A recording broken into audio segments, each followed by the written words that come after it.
Welcome to C&R Technologies online training. Today's session will provide an introduction to the EasyXY plotter.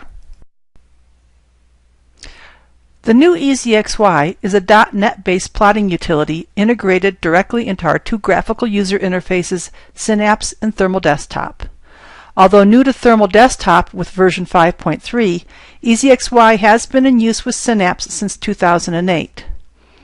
EasyXY supports both the generation of both XY and histogram plots, has user-definable plot sets which provide the ability to organize and manage a group of plots in a single file. Once plots have been created, they may be exported into various graphical formats, or the data within a plot may be exported, possibly to be imported into Excel. The EasyXY plotter is embedded in both Thermal Desktop and Synapse, allowing the direct object selection from the interface for plotting. Both the content and the appearance of the plotter are fully controlled by the user.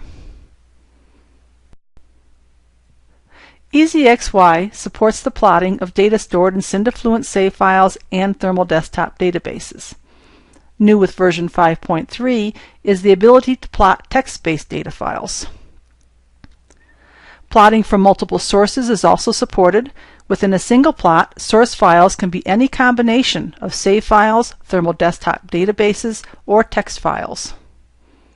In a brief comparison against the previous version of EasyXY, the new plotter will automatically create multiple y-axes when different parameters are being plotted.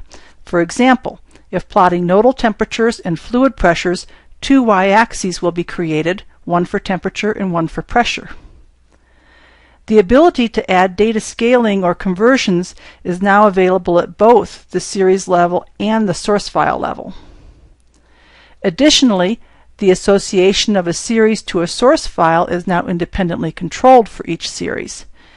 In the past, all series in a plot used the same source file. If two source files were defined for a plot, all series were plotted for both source files. Now you can independently control which source file each data series is pointing to. The appearance of a plot is customizable using visual themes, colors, fonts, annotations, and more. All customizations are now saved with the plot. The visual themes control the plots and colors used in a plot window. A theme preference may be set by the user to control the appearance for all future plotting. User-definable plot sets provide multi-plot management, including the refreshing of and exporting of all plots in a set with a single click of a mouse. This is very useful for creating and updating plots when making reports. Other new features include the ability to create 3D plots, zooming, panning, just to name a few. A very useful feature is the ability to share a plot file without the need to also provide the source file, which can be a very large file. To view the file, the recipient will need to have EasyXY installed in their computer. If they do not have the plotter installed, you can always use exported graphic files to share the results. This is the Synapse model of the line chill-down sample problem available from our website.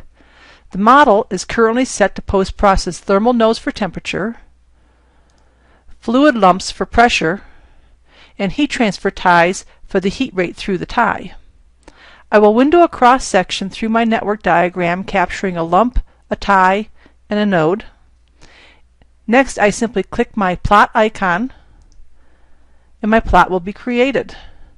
Notice that the Smart Axis feature has automatically created 3 y-axes for me. EasyXY may be launched as a separate application through the Start menu, or it may be launched directly through Synapse and Thermal Desktop. Next, I will demonstrate launching the plotter directly from both interfaces. Moving next to the equivalent Thermal Desktop model, network elements may be selected directly through the graphics for plotting or through the model browser. Using the model browser, I will select the same lump and node. And again, I simply click my plot icon to create the plot. Notice two y-axes have been created since I'm plotting two different parameters, temperature and pressure.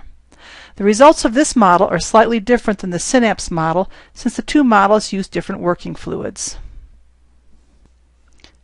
For the remainder of this demonstration, I will use a plot that I'm going to create from scratch. I've opened up EasyXY from the Start menu. Now I'm going to tell it to open a new XY plot. My first step is to use the Add Edit dialog and point to source data. As we mentioned before, this is our Input Edit dialog that we also see from Synapse and Thermal Desktop. I have one tab here which allows me three different types of source files to be defined: Syndafluent, Thermal Desktop databases, and text files. For this example, I'm going to do a Syndafluent save file.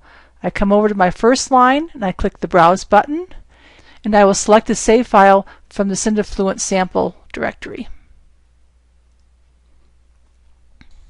Each source file is defined by an internal name, which is automatically assigned based on the name of the file.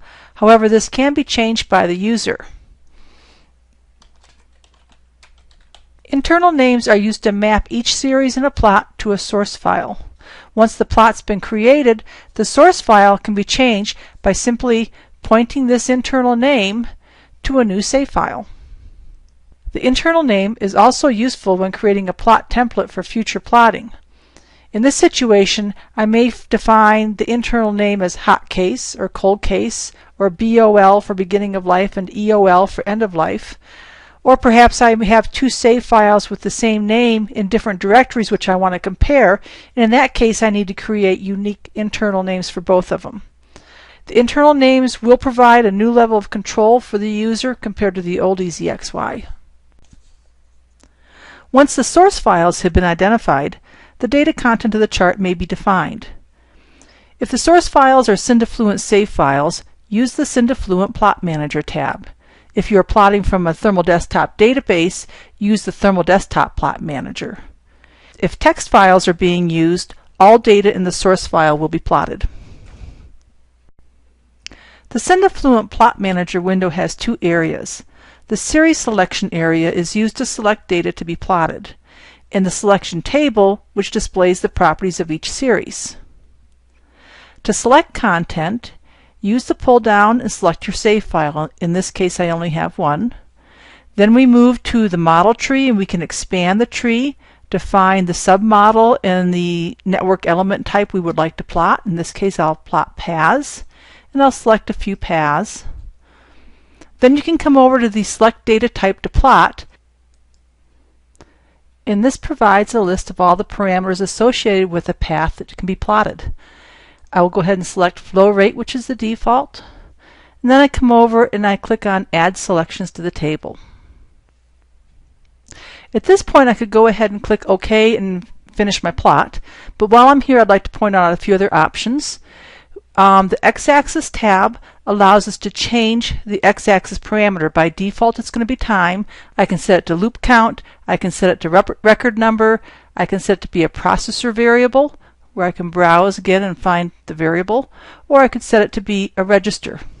I can also use expressions and scaling factors on my X and Y axes. For this particular model, my time is going to be in hours, but I'm looking at a short transient, so I'd like to change it to be seconds. I can do this simply by saying X times 3600 to convert my hours to seconds.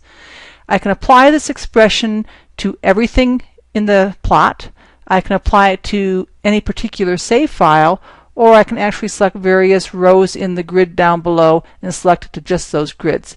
For this demo, I will go ahead and set for all, and then I'll click OK to create my plot.